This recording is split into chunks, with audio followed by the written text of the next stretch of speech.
Boa noite a todos, sejam muito bem-vindos a mais uma live aqui, Leitura Zen. Evidentemente que hoje na correria do dia a dia eu esqueci de botar o anúncio, me desculpem por isso, né? Mas cá estamos fazendo a live, né? Então espero que o pessoal possa ver aí. E vocês que estão assistindo aí, por favor, dêem um like, comentem, compartilhem, reassistam, concordem, discordem, sintam-se à vontade.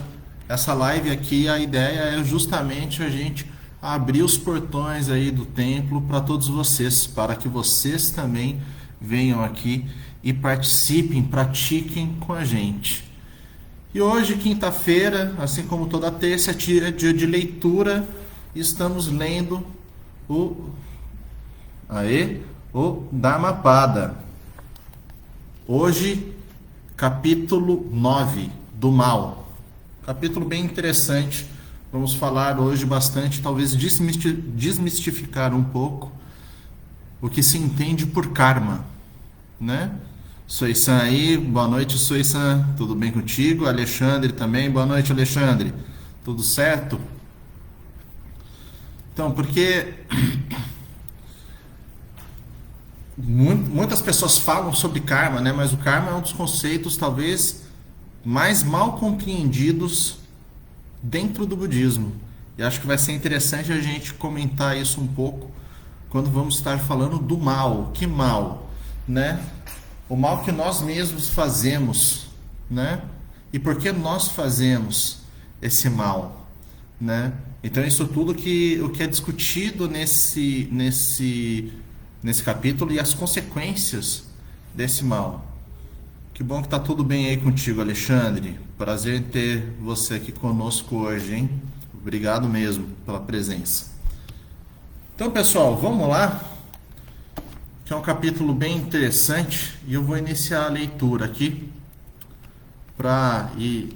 como eu estou sempre fazendo aqui, lendo uma estrofe, comentando, uma estrofe comentando, né?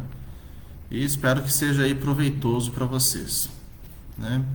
Então, capítulo 9, do mal. Apressa-te em fazer o bem, do mal distancia tua mente. Aquele que o bem tarde faz, no mal vai encontrar deleite. O que acontece, né? No budismo tem uma coisa que se chama 12 elos de cogeração dependente. Tá? Eu não vou explicar os 12 elos, pelo menos não hoje, mas busquem, estudem sobre os 12 elos de cogeração dependente. Ele é essencial, tá? Ele é essencial para aprendermos, para entendermos muito bem o budismo, tá bom? E tem um relacionamento aí, é o seguinte: nós temos os nossos agregados. Quais são os nossos agregados, né? Nossas percepções, nossas sensações, nossas características, nossa mente. E daí tem um quinto, que é o Sankhara, né? O que é Sankhara? Ou volições? São nossas vontades. Porém, nenhum desses agregados é uma essência ou algo independente. Todos esses agregados são condicionados, inclusive a nossa vontade. Ué, como assim? O que isso significa? Isso significa que quando eu tenho uma vontade, esta vontade, ela é condicionada a alguma causa pregressa. Por exemplo, eu, no momento, estou com sede. Por que estou com sede? Porque eu não tomei água o suficiente ao longo do dia e essa causa gera uma vontade de tomar água, uma vontade biológica, né? Ao mesmo tempo, quantos aqui, né, têm vontade de serem ricos, milionários, bilionários? Eu imagino que a maioria aqui tem vontade de ser rico. Se eu estiver enganado, fiquem livres aí para comentar no chat. Mas a maioria de nós tem vontade de ser rico. Eu tenho vontade de ser rico, Por que eu tenho essa vontade de ser rico? Porque desde criança eu fiquei vendo, eu fiquei escutando, eu fiquei alimentando na minha mente uma ideia. Uma ideia de que dinheiro é igual felicidade, ou que se eu for rico, eu posso viver de maneira independente, etc e tal. Porém, talvez o rico tenha uma outra perspectiva, né? E ele conheça muito bem os problemas de ser rico, né? De você ser visado, ter medo de ser roubado, ter medo de ser sequestrado, etc e tal, né? Então, o nosso Sankara, a nossa vontade, ela é baseada nos nossos achismos. Ela não é baseada na realidade, né? Porque nós percebemos e sentimos o mundo, mas nós interpretamos isso que percebemos e sentimos no mundo com base nas nossas ações anteriores, com base no nosso karma. Esse é o karma. Karma são as nossas ações pregressas, né? Que criam as condições para uma nova vontade, um novo Sankara surgir. E com esse novo Sankara, nós tomamos uma nova decisão, realizamos uma nova ação, realizamos um novo karma, que pode fixar um traço que já temos, ou nos distanciar desse traço, né? E a próxima decisão que formos tomar já vai ser codependente, já vai ser co-originada, já vai ser condicionada a essa ação pregressa que eu tomei com uma vontade pregressa e assim por diante. Por isso é como uma corrente de cogeração dependente. Uma corrente, você não consegue mexer um elo da corrente sem mexer a corrente toda. Então toda a ação, toda a percepção, sensação, vontade, karma que a gente tem, mexe a corrente toda. Isso tudo se move em bloco. E por que eu estou falando tudo isso já no primeiro verso? Porque daí a gente vai entender a postura ética do budismo, né? Eu vou até reler. Apressa-te em fazer o bem, do mal distancia tua mente. Por quê? Porque se tudo na minha vida é determinado por essas ações pregressas que eu tenho, ou seja, se a maneira como eu experimento, entendo e vivo a minha vida é condicionada, se eu ficar alimentando coisas ruins, se eu alimentar o mal, as minhas decisões, as minhas vontades e a própria maneira como eu entendo o mundo vai ser uma maneira má de entender o mundo. E mais do que isso, porque essas coisas elas vão além de nós. As nossas ações também influenciam e se transferem para os outros seres, né? Então apressa-te a fazer o bem, porque você vai criar um mundo melhor. Não só para você, não só o mundo que você percebe, que você vê, mas o mundo para todos os outros. E afasta-te do mal, né? Vamos para o próximo verso. A introdução aqui foi longa, né?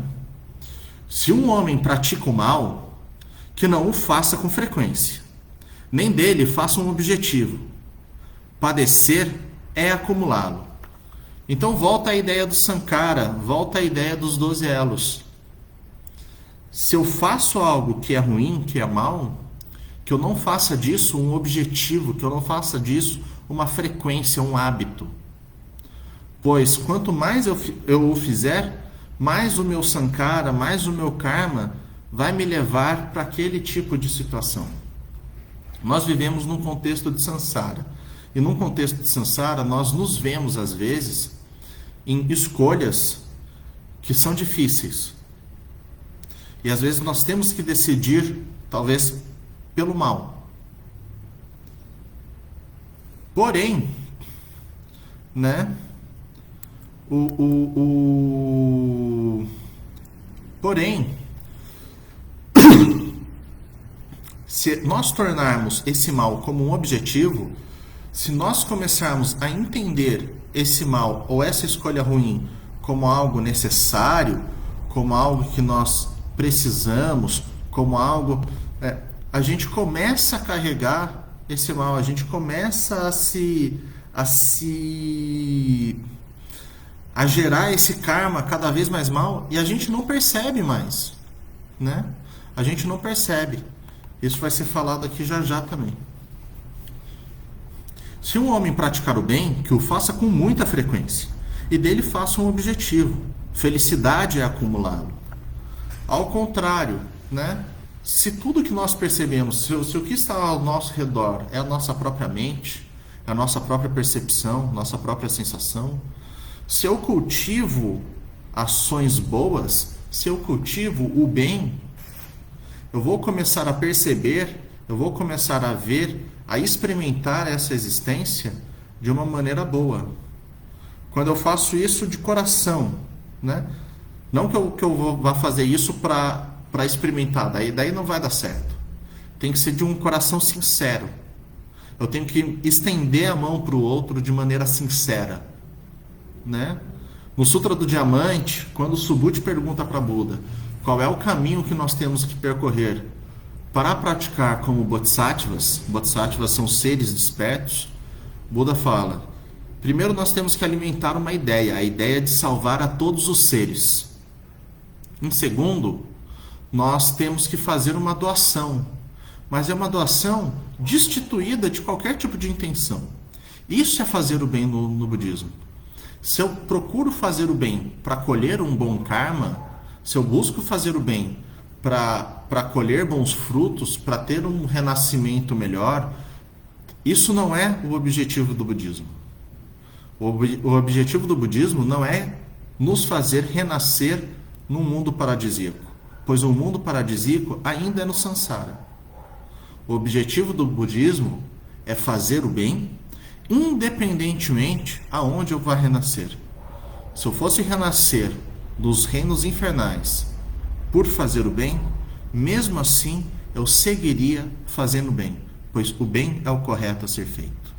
É esse o nível de liberdade, é esse o nível de sacrifício que aqueles que desejam praticar como os bodhisattvas, como os seres despertos, devem fazer.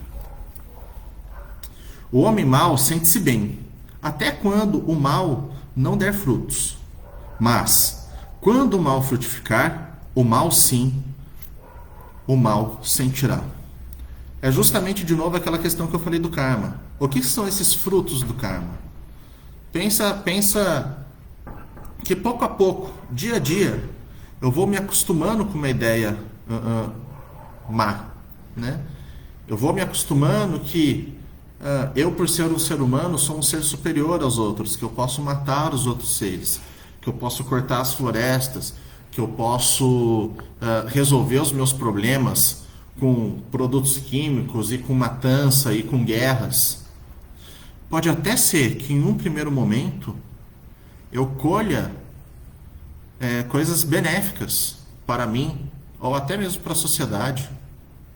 Porém, a longo prazo, o mal vai nos alcançar. E a gente pensa muito, às vezes, assim, né, centrado, né? A gente pensa muito em nós mesmos, às vezes, né? Mas nós temos que pensar no todo também. Mesmo que durante todo o meu período de vida eu não veja o fruto daquele karma frutificar, ele vai frutificar nesse mundo. E eu, ou aquilo que me constitui, não tem para onde ir. Ele não sai desse mundo. Ou seja, nós vamos receber esse karma, ou os resultados desse karma, de uma maneira ou outra. Mas temos que mudar um pouco a perspectiva, não é uma perspectiva autocentrada. Então, nós temos ética, nós temos responsabilidade com as nossas ações. A cada passo que damos é um passo que melhora ou piora o mundo. Nós temos que pensar isso constantemente. O homem bom sente-se mal, até quando o bem não der frutos. Mas, quando o bem frutificar, o bom sim, o bem sentirá. Muitas vezes é difícil a gente praticar o bem. É difícil a gente praticar o que é correto. É difícil nós sermos éticos. É difícil estendermos a mão para os outros. É muito mais fácil eu entregar o meu coração ao ódio. É muito mais confortável eu jogar a culpa em outras coisas.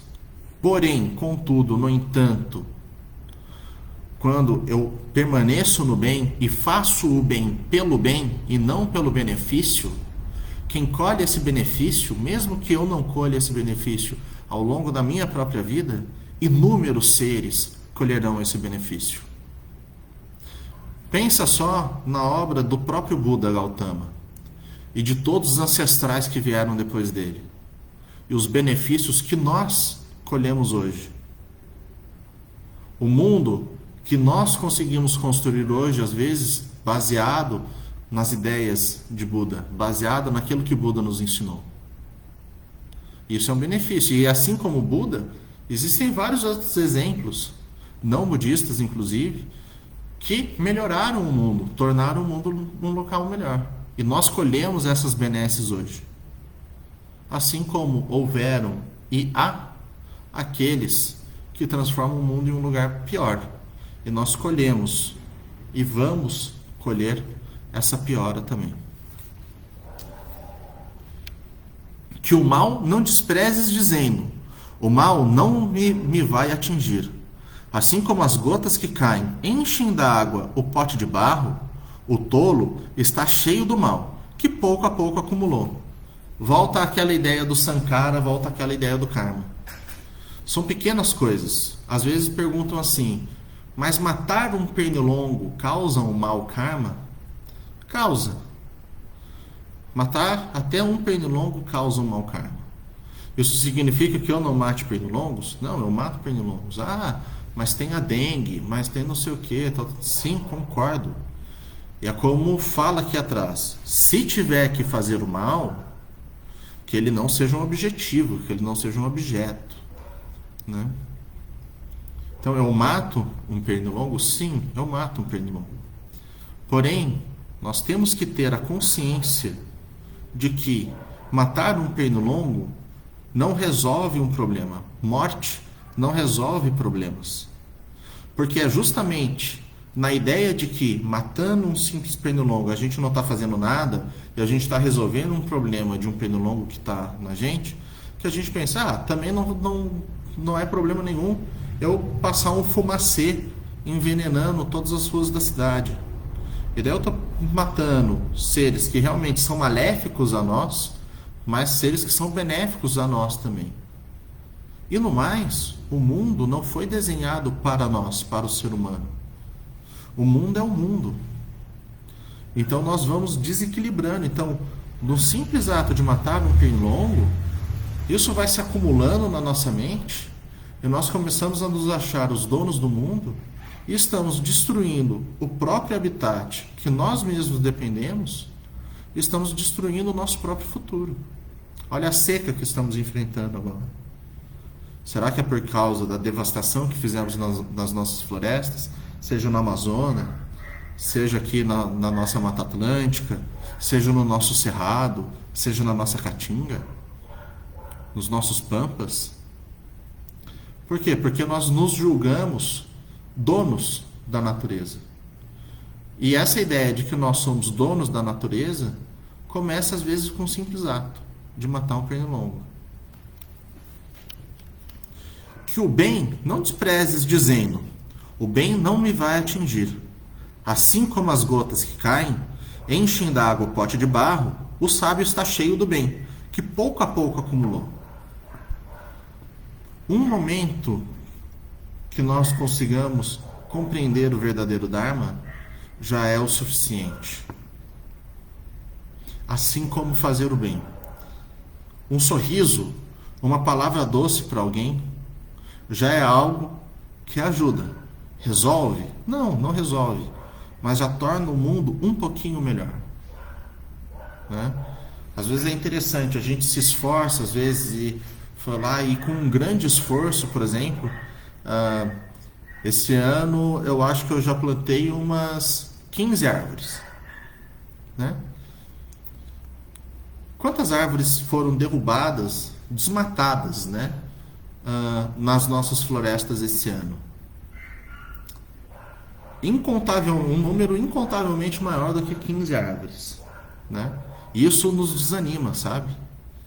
Porque eu penso assim, putz, eu plantei aqui uma linha de 7 metros e em um dia desmatam não sei quantas campos de futebol. Né? Porém, nós não podemos esmoecer.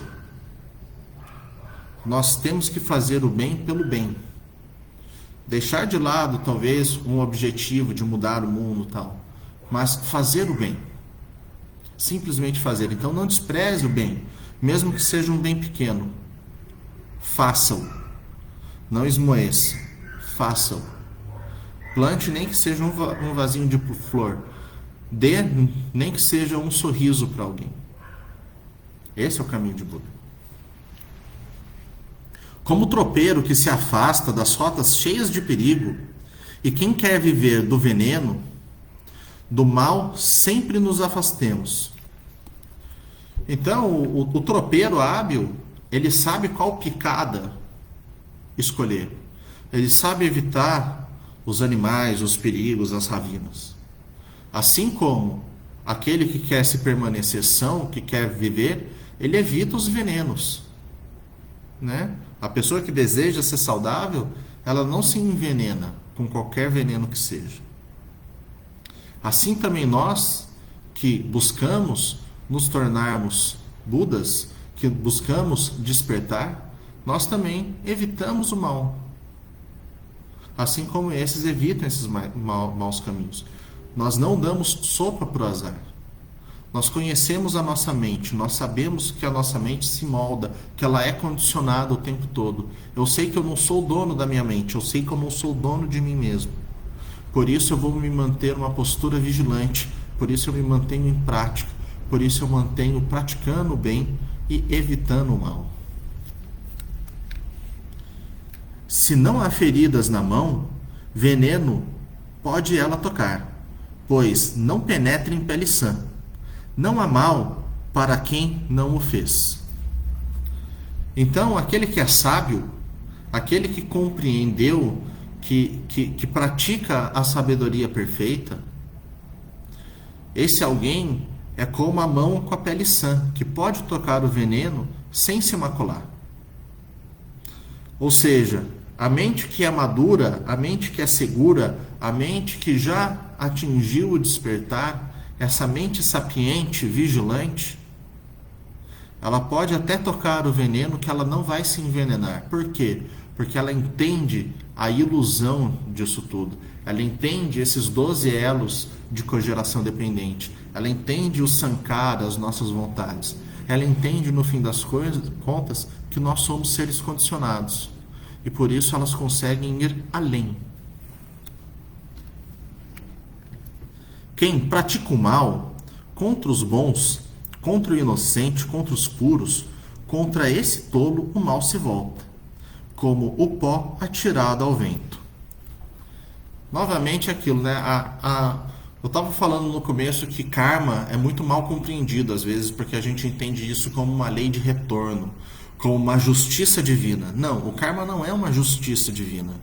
O karma é simplesmente uma questão de causa e consequência. Se eu me engajo em más ações, esse mal se volta contra mim, por quê? Pois o mundo que eu vou perceber é este mundo ruim. E o mundo que eu vou deixar, o mundo que eu vou criar para futuras existências é um mundo pior. Então que possamos sempre, de novo, a cada passo nosso, estar tornando o mundo um local melhor. Esse é o grande ponto. É assim que os Budas caminham. Alguns nascerão nesse mundo. No inferno, quem fizer o mal. Nos céus, quem o bem praticar. Para o nirvana, os sem veneno. É aquilo que eu já falei um pouco mais cedo, né? Quando nós praticamos o mal, né? Não é que você vai renascer, vai cair no inferno fisicamente. Pode até ser, não sei. Mas, aqui agora, em vida, a sua vida se torna um inferno. A pessoa que é amarga, que tudo vê só maldade, que só quer tirar vantagem, essa pessoa já vive uma vida desgraçada. Né? É aquela questão do Dick Vigarista, né? Eu não sei quem que assistia a Corrida Maluca, né? Mas o Dick Vigarista, ele sempre estava na frente. Só que estar na frente não era o suficiente para ele. Ele parava para fazer uma armadilha para os outros. E daí ele nunca conseguia vencer a corrida, porque ele sempre se dava mal. Se ele não gastasse o tempo dele para criar essas armadilhas, ele teria vencido a corrida, né? É mais ou menos isso. Se nós alimentarmos o mal na nossa mente, o mal é o que nós vamos sim enxergar, o mal é o que vamos sim perceber, o mal é o que vamos sim pensar, o mal é o que vamos sim desejar. E se nós vemos, percebemos, sentimos, desejamos, pensamos em mal, o mundo no qual nós vivemos é um mundo ruim, é um mundo infernal, é um mundo sem esperança, é um mundo onde eu não posso confiar em ninguém, é um mundo onde eu não consigo sorrir para o outro. E vice-versa, quando é o bem, né?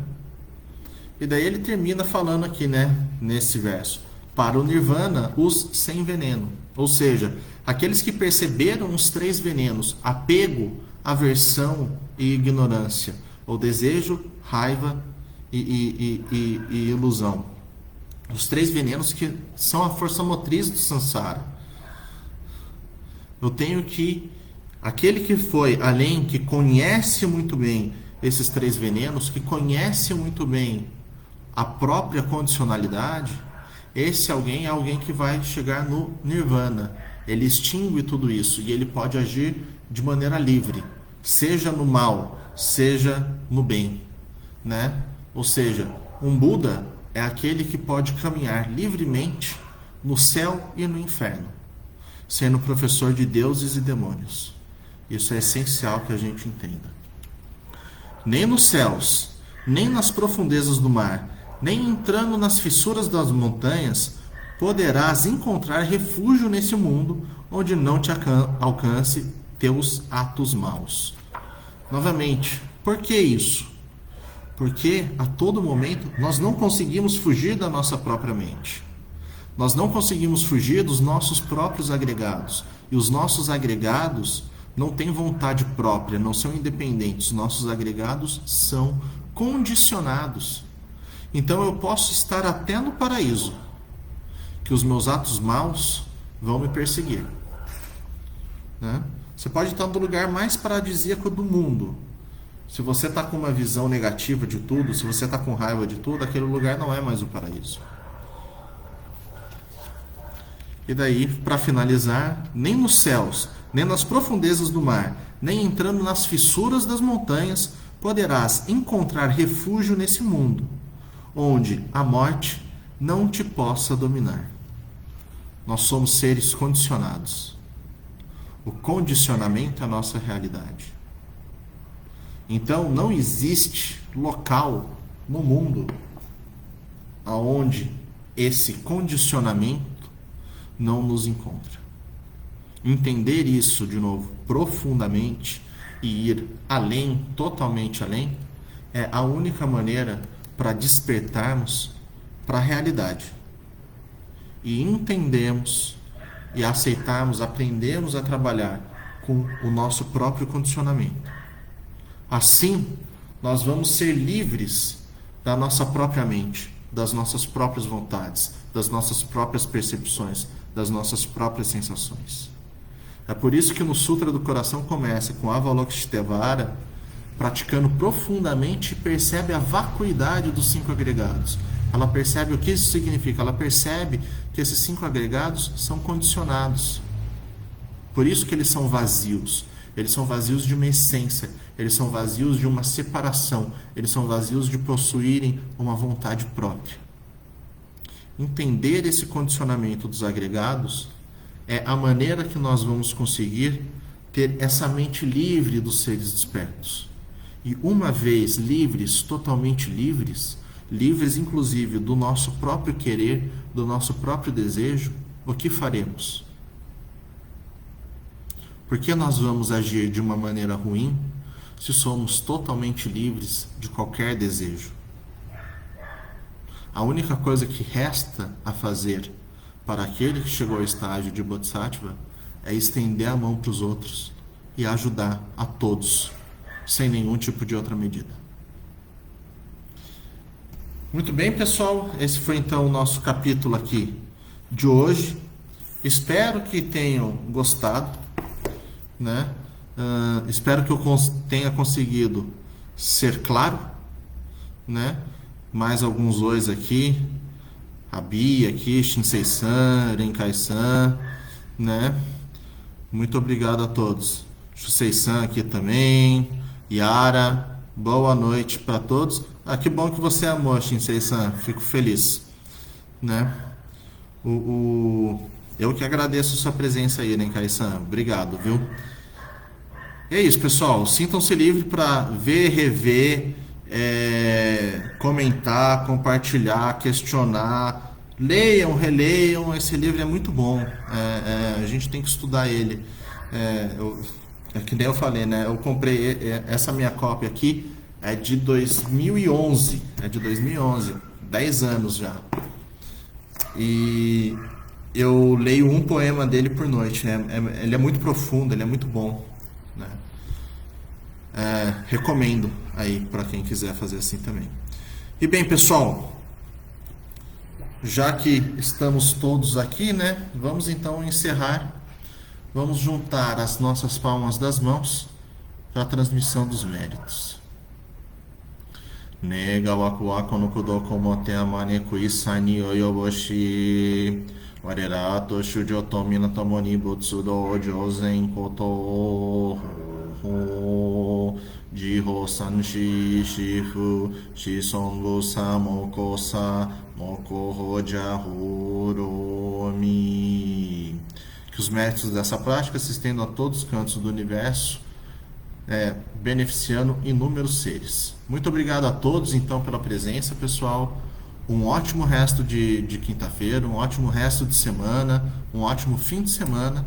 E lembre-se, os 3 grandes votos: praticar o bem, evitar o mal e compreender o Buda Dharma juntamente com todas as coisas. Muito obrigado a todos. Uma ótima noite para vocês e até a próxima. Obrigado, pessoal.